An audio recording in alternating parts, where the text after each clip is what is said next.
앞으로 앞으로 국제 질서가 어떻게 형성이 될 것인가 하는 것인데, 다극적인 질서라고 하는데 다극적인 질서가 무엇인가에 대해서 우리 나름대로 생각을 한번 해봐야 되는데, 그래서 전 잘 모르겠습니다. 그러나 우리가 생각해 볼 수 있는 것은 다양한 문화, 다양한 인종, 다양한 종교, 다양한 가치가 동시에 인정을 받을 수 있는 그런 것들이 다극적인 체제가 아닐까라고 하는 겁니다.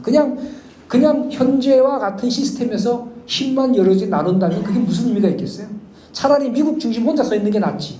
이놈한테 뺏기고 저놈한테 삥 뜯기고 그런 것보다 한 놈한테 삥 뜯기는 게 낫다 이 말이지. 근데 그렇게 되지 않으려면 어떻게 돼요? 세계를 운영하는 근본 시스템 자체가 바뀌어야 되는 거죠. 그죠? 그러니까 역사의 어떤 그런 뭔가의 근본적인 변혁이 없이 힘만 바뀐다는 건 전혀 무의미하다는 거죠. 저는 그런 과정에서 하마스 같은 경우는 바로 그런 과정을 겪고 있는 게 아닌가 생각합니다.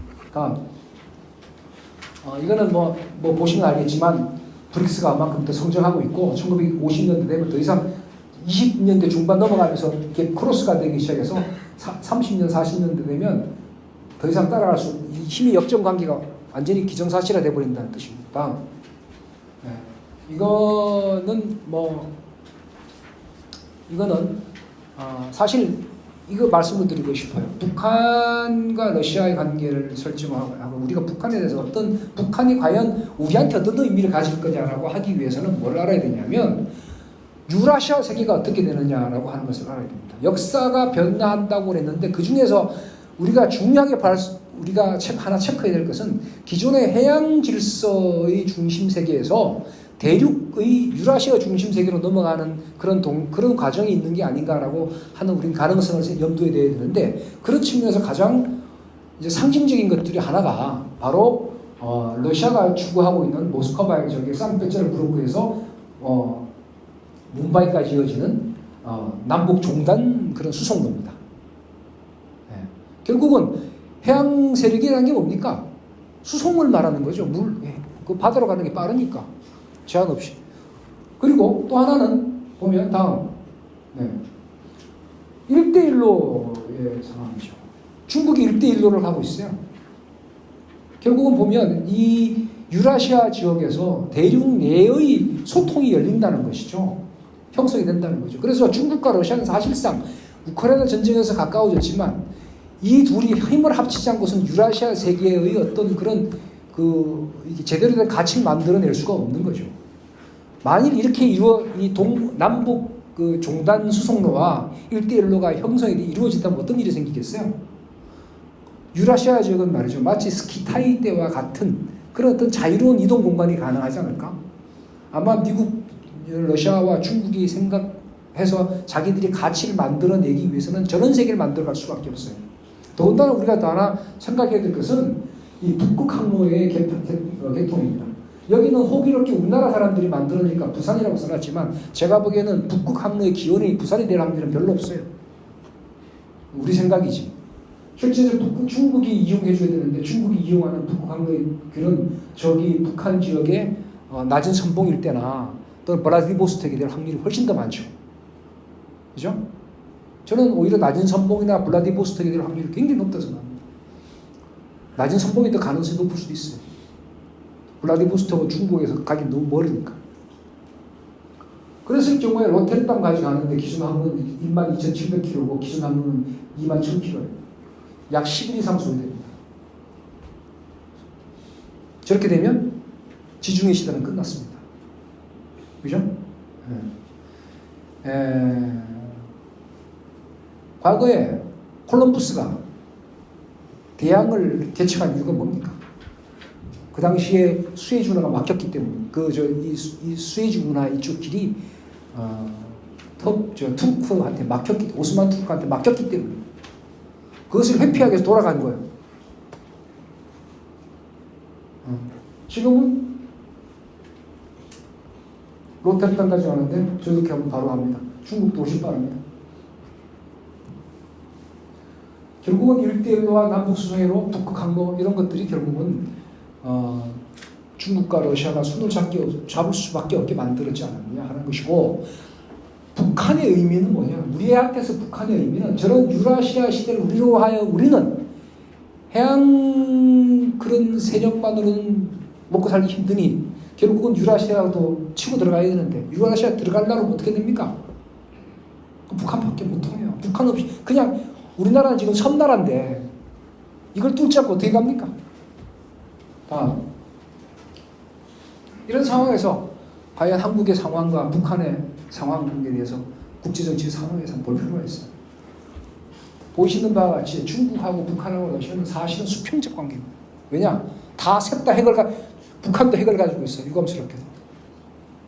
한국하고 일본하고 미국하고 미국이 제일 선두에 서 있고 그 다음에 일본이고 그 다음에 한국의 수직적 개서적 관계로 우리가 요번에 최근에 윤석열 정부 이후에 저렇게 스스로 머리 숙이고 들어갔어요. 그 체제에 우리가 수용을 해버린 거나 마찬가지죠. 북한은 절대로 이제는 한국하고 얘기 안 하려고 하겠죠. 그죠? 한국은 남한은 유감스럽게도 북한의 대화 상대가 되기 어려운 상황이 굉장히 많습니다. 이건 현실이겠죠. 여러분들이 북한의 정책 결정자라면 저런 남한하고 얘기해가지고 아무런 자율권도 없는데 무슨 얘기를 합니까? 다음.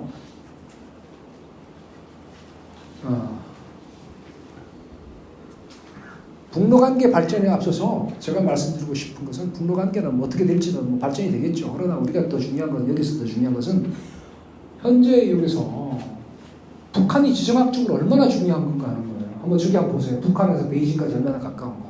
지금 현재 중국에서 중요한 산업시설은 전부 다 발해 안에 다 들어가 있습니다.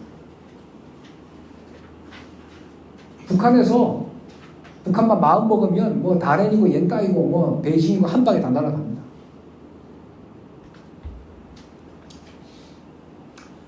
더군다나 북한은 연해주 지역을 북한이 이제 러시아에서 가장 취약한 게 극동 지역이기 때문에 극동 지역을 보호해 줄 수 있는 천병과 같은 그런 역할을 러시아는 하고 있죠. 그 다음에 북러 관계의 그 균형자적인 역할을 중러 관계에서 균형자적인 역할을 하고 있어요. 북한이 이 편에 서느냐 저 편에 서느냐에 따라서 굉장히 곤란해요. 옛날에는 김일성 시대는 북한이 등거리 외교를 했어요. 그죠? 여기서도 얻어먹고 저기서도 얻어먹고. 근데 이게 좀 상황이 좀 달라졌어요. 실질적인 핵보유국으로 되면서 이게 거중 조정하는 정도, 자기가 북한의 거중 조정의 상황에서 지나서 이게 북한이 여기서 편을 들어주고 이쪽이 압도적인 우위가 되고 이쪽이 압도적인 우위가 되는 그런 상황이 되어버릴 수도 있는 거죠. 그러니까 북한의 전략적 중요성이 미국이나 중국이나 러시아에서 훨씬 더 중요해졌습니다. 이렇게 보면 만일 여기를 북한을 미국과 손을 가까웠었다면 어떻게 됐을까요? 중국하고 러시아는 정말 답답했겠죠. 그걸 말해서 전략적 요충지입니다. 미국은 저 전략적 요충지를 상실한 거예요. 그래서 제가 미국이 패권을 유지하는데 실패한 가장 결정적인 이유는 북한을 놓친 거라고 생각합니다. 만일 지금 북한을 가지고 있었으면 중국이 깜짝할 수 있었겠어요? 북한이 중립적인 위치에 서는 것만으로 해도 중국은 아마 위협을 받았을 겁니다. 그죠? 뭐 잘 돼가지고 북한에 미군이 들어가면 어떻게 되겠어요?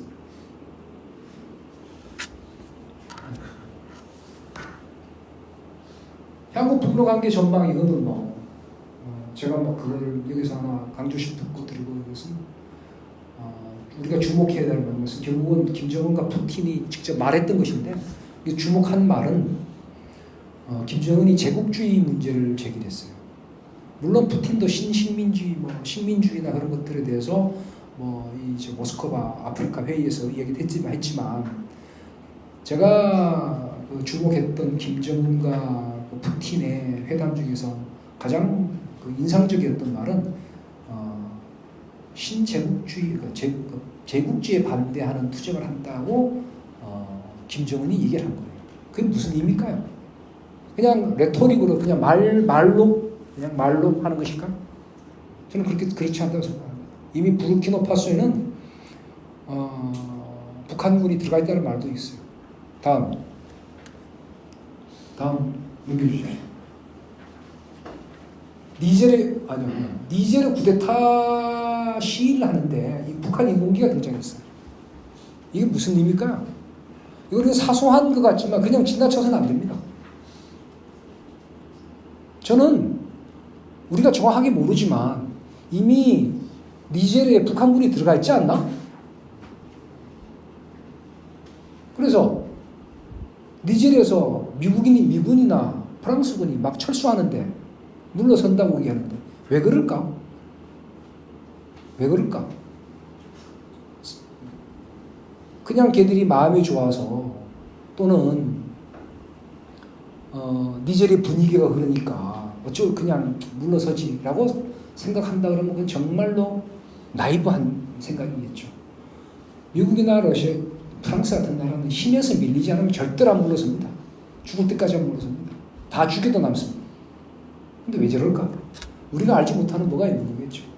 부르키나파소에는 북한군이 들어가 있다는 말을 옛날에 그런 간간히 그런 보도가 많았어요. 그리고 전략적인 북한이 요번에 푸틴과 김정은과의 그런 대화 내용 중에서는 많은 사람들이 자꾸 한반도의 내부에서 아주 해서 무기를 주니 많으니 아니면은 어떻게 됐지 그런 것만 생각하는데 실질적으로 북한의 관점은 제가 보기에는 좀 다른 것 같다. 우리랑 보는 게 문제를 보는 게 오히려 전 지구적으로 문제를 접근하는 그런 경향이 더 있는 것 같다. 유감스럽게도 한국은 그런 면에서 못 따라가는 거 아닌가 하는 생각이 듭니다. 이거는 잘 모릅니다. 그러나 여기서 북한의 인공기가 니제르 쿠데타 지지 시위에 나타났다는 거 그건 그냥 가볍게 보는 문제는 아닌 것이죠. 저걸 어떻게 해석할 수 있을까요?